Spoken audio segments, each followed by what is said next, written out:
Good evening, everybody. I'm going to try to make this quick. I've already done a couple takes, which I'm going to delete because they're too long. So I was talking with a friend of mine about some genealogy stuff and basically finding good Indian records. We're Crete Nation citizens, and you know, it's hard to find records online that are not simply transcriptions. It'd be good to find some hard copy, like solid records. But even for transcriptions, like it's hard to find more of what I know for a fact is out there because I've gone to Okmulgee. I've held in these hands, I held records, Loyal Creek claim rolls, or not rolls, Loyal Creek claim documents for my family. I remember holding that of Ginny Yargi, my great grandmother's older sister. Okay, I remember that. I remember holding it, and it was awesome. And I was offered to keep it. I'm like, no, let's keep it here, at the archive. Okay, but that particular document you can't find anywhere else, pretty much that I'm aware of. I've been to Oklahoma City around the same time and copied records there, and I found a Lowell Creek payroll of 1904. What I didn't find was the same document that I held at Okmulgee. So I know there's records out there. I know there's a bunch of records out there that are not going to be easily accessible. I know that they talked about digitizing the records. I think it was in Oklahoma City they talked about that. They might have even talked about that at Okmulgee at the time. I know for a fact that back then, the Final Dawes roll, the Campbell Creek roll, all of that was on like PDF file back then. But they weren't just handing that out.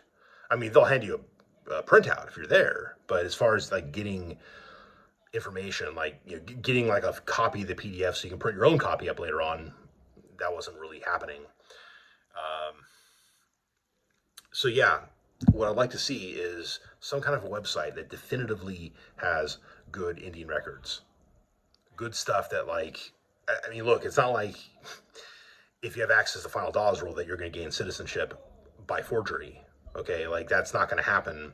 You need to have birth, marriage, death records. You need to have a paper trail tracing yourself back to this ancestor that's on the rolls. You don't have that, you're not getting citizenship. Okay, they're very, very tight about that, and with good reason. Okay, your mom and dad need to really be your mom and dad if you're going to claim the same, stuff as them, right? So, anyways,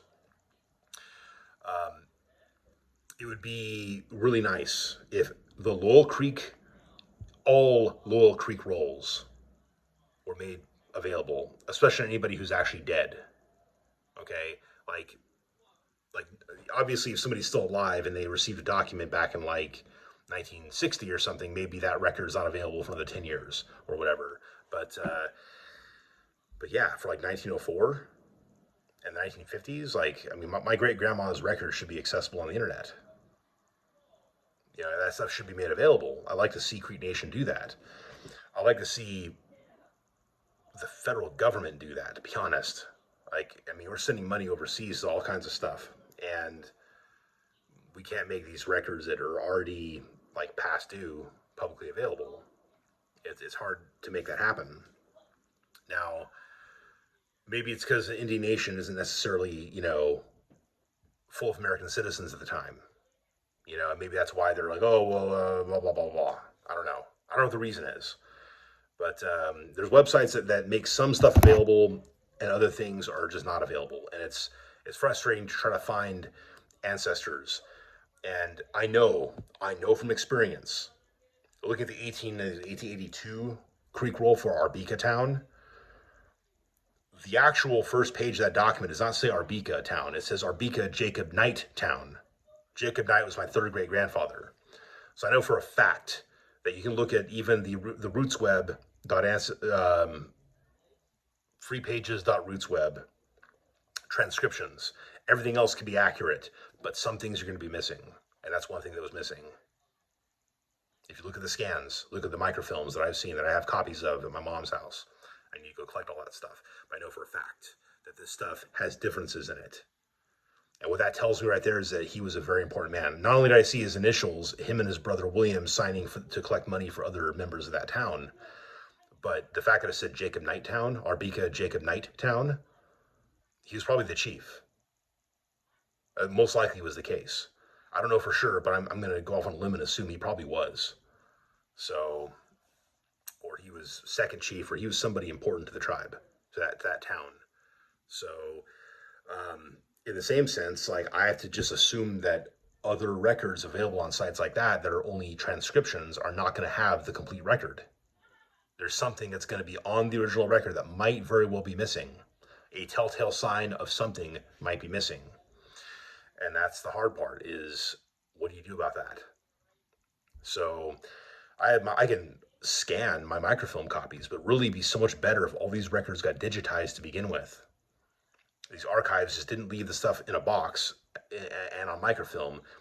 Like, scan it, digitize it, make it available. If you want people to pay a few bucks for a copy of a PDF document on a CD or whatever, and I don't think people use CDs much anymore, with a flash drive, whatever, or to get it emailed to you, yeah, let's do that. Because that would be a great way of getting the information and having access to all of the information. You may be only looking for the page relating to your direct ancestors, that's fine. But in case you decide to do research later on for somebody else, let's just say you get married, or your son or daughter gets married to someone else who happens to be a citizen of the same tribe and happens to have some ancestors on that roll, and it might come in handy. Or you have friends who are looking for more information and they don't have access to the full record. It'd be nice to have access to that. It'd be nice to have, a PDF file of the 1882 Creek Roll. It'd be great to have the Parson Nabbit Roll. And some stuff you can find on the internet. Like, you can find some copies of these documents, but again, like, you're not going to have access to all of them. There's other records that are not part of the main, like, census rolls that you just can't find on the internet. Again, like Laurel Creek rolls and other documents related to during the Final Dawes, like interviews with people. Like, oh yeah, like Jacob Knight being interviewed that he adopted, Minnie McKillop, who ended up being the daughter of his future son-in-law. Okay, so Joseph McKillop, by his first wife, and then he married Sally, my great-great-grandmother, and then they had Effie, and Effie had 12 kids, 11 surviving. So yeah, I mean, it'd be great to have access to all this stuff. It'd be great to have access to the any type of interviews, because that stuff is very important for establishing kind of a historical connection. It's nice to know more about the stories of these people, and it'd be very, very helpful if that sort of thing existed. So if anybody knows of any websites that are specifically relevant, where you know of good hard copy records, and like PDF files, scans, things like that, please let me know. I'll be happy to share that information with everybody else, because that's good stuff to have. And I know my friend would like to have that. I like to have it. Others love to have that. So please let me know, and I'll get that information out as best I can. So, yeah, if any other Creek Nation citizens are interested in getting the tribe to scan these documents and make them available, that'd be really cool too. If any of you work for the Oklahoma City Archives who know about whether it's been scanned or not, I'd love to know about that. So anyways, let me know in the comment section. I will talk to you guys later. Thank you for watching. But